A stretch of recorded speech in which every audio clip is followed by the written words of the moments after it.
ये दोस्तों, आपका भाई सुखराम साहनी बैजापुरी। हमारे चैनल को सब्सक्राइब करें और मेरी बात सुनें कि गांव में नीम के पेड़ कम होते जा रहे हैं। गांव में नीम के पेड़ कम होते जा रहे हैं। घरों में कड़वाहट बढ़ती जा रही है और जुबान पे मिठास कम होती जा रही है। शरीर में शुगर बढ़ता जा रहा है।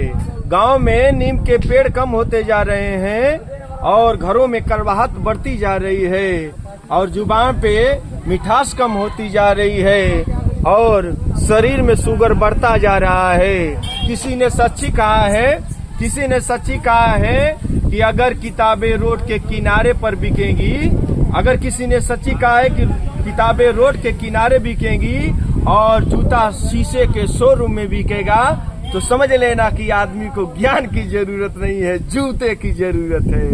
इसलिए मेरे भाई, गाय भैंस लोग नहीं पाल रहे हैं, उसपे दो शब्द कहना चाहूंगा कि कुत्ते को घुमाना याद रहा, कुत्ते लोग पाल रहे हैं। कुत्ते को घुमाना याद रहा, गाय की रोटी भूल गए और ब्यूटी पार्लर याद रहा, सर की चोटियां भूल गए। कुत्ते को घुमाना याद रहा साहब और गाय की रोटी भूल गए और ब्यूटी पार्लर याद रहा, सर की चोटियां भूल गए और टीवी सीरियल याद रहे, बिजली का खटका भूल गए। बिस्लेरी पानी याद रहा, घर का मटका भूल गए। दोस्त मित्र सब याद रहे, सगे भाई को भूल गए। साली का जन्मदिन याद रहा, माँ की दवा भूल गए। माँ की दवा भूल गए। सुखराम साहनी बैजापुरी आपका भाई।